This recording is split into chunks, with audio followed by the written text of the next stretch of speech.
Today we're going to learn about order of operations. So let's start our first set of notes with a word problem. Jimmy has been keeping track of how much money you owe him. Sometimes you borrow lunch money from him, but occasionally he borrows lunch money from you. He said you owe him this much.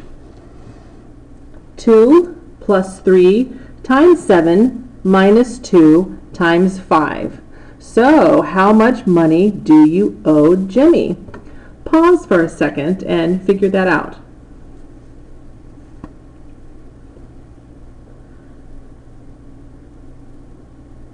Okay, so how much money did you figure out that you owe Jimmy? Sometimes students start from the left and they'll say 2 plus 3 is 5, times 7 is 35, minus 2 is 33 times 5. So what's 33 times 5? $165, and that might be one possibility that you got. Did anybody get that? Me. Okay. So I bet some of you got a different answer as well. That's because the answer changes depending on the order that you do the operations, such as addition, subtraction, multiplication, and division. Can you imagine how challenging it would be if bankers or pharmacists came up with different answers all the time? To make it clear, we must follow rules to ensure that we all come up with the same answer.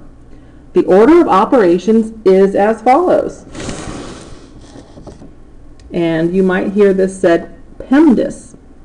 It's P-E-M-D-A-S, and the P stands for parentheses or grouping symbols. Let me show you what those might look like.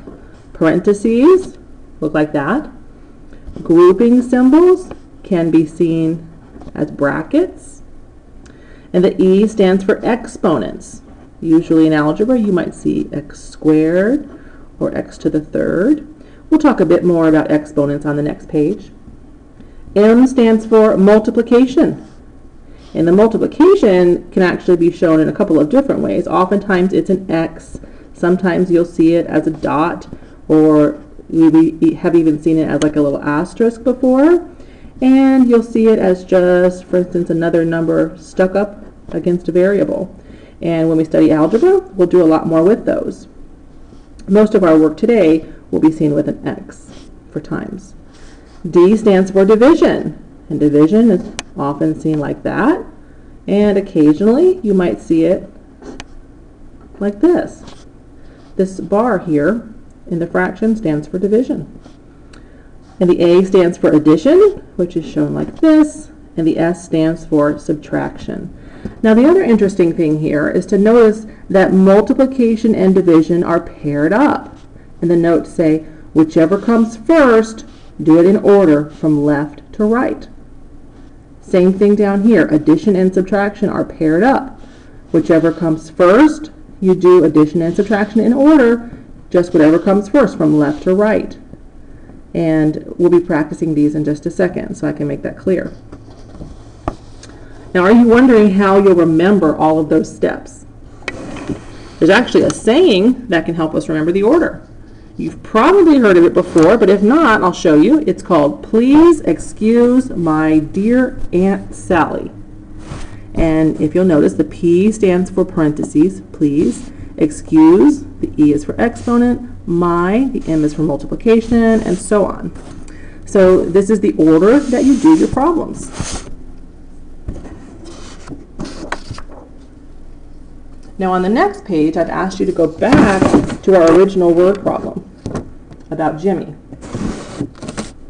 Now I'm asking you to use the order of operations to tell how much money you owe Jimmy. So let's remember the order of operations as PEMDAS, or please excuse my dear Aunt Sally. Do we have any parentheses or groups? Look through and you don't. Next, do we have any exponents? Look through and you don't. Next, do we have any multiplication? Aha, we do right here. And right here.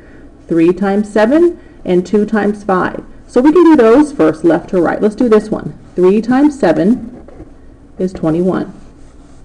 This one here is 2 times 5 which is 10. And I'm going to carry the rest of the problem down. I only like to do one thing at a time so I don't get confused. There, I took care of the multiplication. Now, do I have any division? No, I don't. Do I have any addition or subtraction? And I do. I have both. If you remember on the first page, they are paired together, so just go left to right when you have addition and subtraction left. 2 plus 21 is 23. 23 minus 10 is 13. So how much money do you owe Jimmy? $13. That's a lot better than the $165 that you found on page 1. Now let's try another problem now that you know the correct order. Again, you can just rewrite PEMDAS over here. Cross things out as you go. Do we have any parentheses this time? And we do. So you need to solve whatever is in the parentheses first. 3 plus 1 is 4. And carry everything else down so you're only doing one step at a time. There, we took care of parentheses. Do we have any exponents left? No, we don't. Do we have any multiplication left? No, we don't. Do we have any division? And we do right here. 6 divided by 3 is 2. Carry everything else down so you're doing one step at a time. Do we have any addition? And we do. We have addition and subtraction left. So we're going to go left to right. 5 plus 4 is 9. 9 minus 2 is 7. Now the next problem is going to have an exponent. We will talk a lot more about exponents next week, but for now you should know that an exponent tells how many times to multiply a number by itself. So the exponent 2 in the problem below shows that this base number of 5 is actually multiplied by itself 2 times. It would be 5 times 5. That's the same thing as 5 squared. And again, we'll talk much more about that next week. So highlight the exponent in the next two problems. It's this little 2 right over here. That's actually called a superscript. Okay. Now we can work the problem. Again, I'm going to write PEMDAS over here. Please excuse my dear Aunt Sally. And remember that these are paired up and these are paired up. When I get down to the end and that's all I have left, I just work left to right. So are there any parentheses? No. Exponents. Aha, we do have an exponent this time. 5 squared is the same thing as 5 times 5, which is 25. Bring everything else down. Do one step at a time. Now, do we have any multiplication or division? And we do. We have 1. 4 times 2, that's 8. Bring everything else down. Now, at the end here, I'm left with addition and subtraction. Now notice, if you did the addition first, you would actually come up with a different answer. So we're going to make sure we go from left to right once we get to the end here. 8 minus 3 is 5, plus 25 is 30. So as long as we're following the correct order of operations, we're all going to come up with the same answer. And that's the beauty of this process. All right, now try this problem that includes quite a few operations. PEMDAS goes over here. Make sure I don't forget anything. Parentheses. Yes, we do. Now, even though this is division, which looks like it would be way down here in the process, we have to do whatever is in the parentheses first. So 8 divided by 4 becomes 2. The whole group inside of the parentheses there is now 2. Carry everything else down. Oops. Forgot to put something there. We'll make it a 3. So parentheses is done. Exponents. 2 raised to the power of 2. As we saw up above, this is the base number of 2. And the exponent here is telling me how many times to multiply this base number by itself. So 2 times 2 equals 4. Let's just bring that 4 down. Okay. Now we move on. Do we have any multiplication? And we do. 2 times 4 is 8. Carry everything else down.